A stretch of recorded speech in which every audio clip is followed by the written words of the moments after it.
Hey guys, welcome back to my channel. It's me, Irvin, with another volume on That Time I Got Reincarnated as a Slime. Now, before I continue with the third volume review, I do want to do an announcement. I have decided that, in fact, I will be reacting to this anime. I'll be catching up on the episodes and probably will start watching them around episode 11.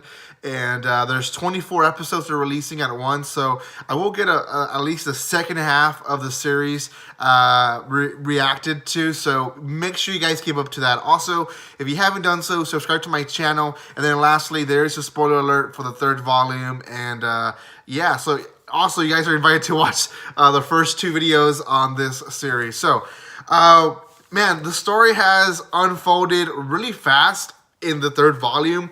Rimuru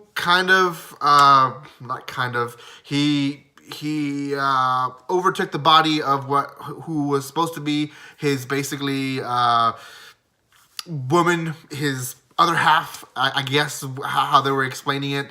And now he has extra powers. And in the first part of the volume, he's kind of trying out stuff, learning about his body, learning about his resistance, what he can do, what he can't do. And then he goes to the village, and stuff is moving fast. Technology is growing. The goblins, the dwarfs, and the dire wolves that are now Tempest Star Wolves are growing in community. Now, the next arc that happens is the ogres. The ogres show up, and they are cornering a lot of the guards that are protecting the area of where the goblin village is. So a lot of the people there, included one of my favorite goblins, Gapta, is there, and they're kind of beat up. Ranga, the Tempest Star Wolf, is defending the as much as possible the I guess the perimeter of the goblin village. And Rimuru shows up, and he tries to show his force as much as possible so these ogres can step down and actually talk. And I believe there's 5 in total of them, and they're fighting. There's an old ogre, there's a princess ogre, and then there's 2 other guys, one being the leader, and then another girl that are fighting the most. So he eventually fights most of them, for the exception of the princess, and takes them down. And they finally agree to talk to him, and he hears the story out. And after hearing what happened to their village, and basically all their friends and family being wiped out by what seems to be an orc, I guess, what's the right word? Army, I guess, or massive army. He takes pity on them, and I guess not pity, but he offers them essentially to be part of the goblin village, so that one day they can take revenge on this orc army if they want to. So they agree, and he names them. He names the princess Shuna. He names the other girl ogre Shion. He names the younger cool guy Soei.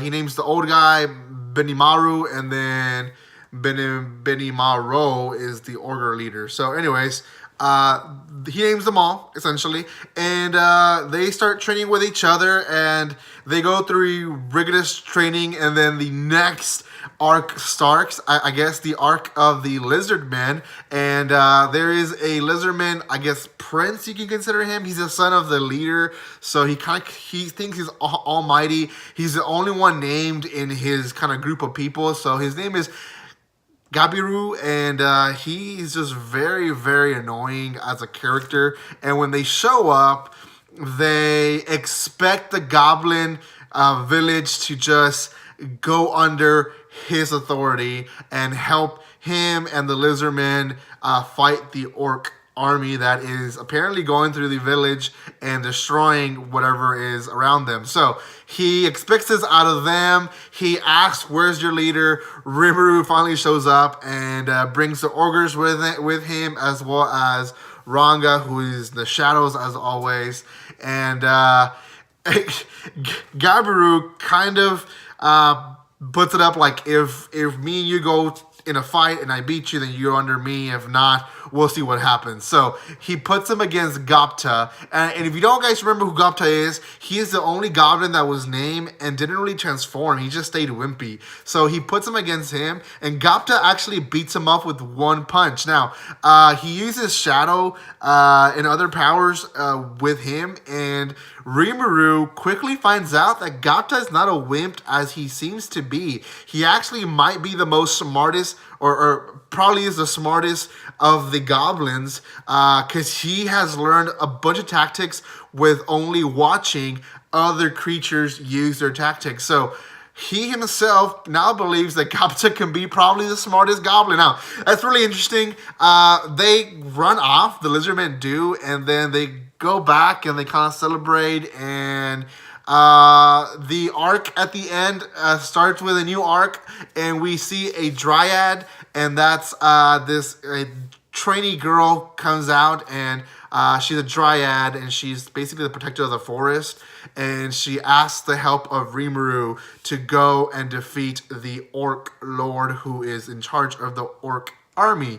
So that's the end of that volume, guys. It's so much in one volume. We get basically 3 arcs, or maybe even 4. The ending of the human slash his love interest arc, and then the ogre arc, and then the lizardman arc, and now we have this dryad coming for help. So much going on volume 3. I really enjoyed it because it moved fast. There's a lot in it that I didn't actually added in this video because there's just so much in that volume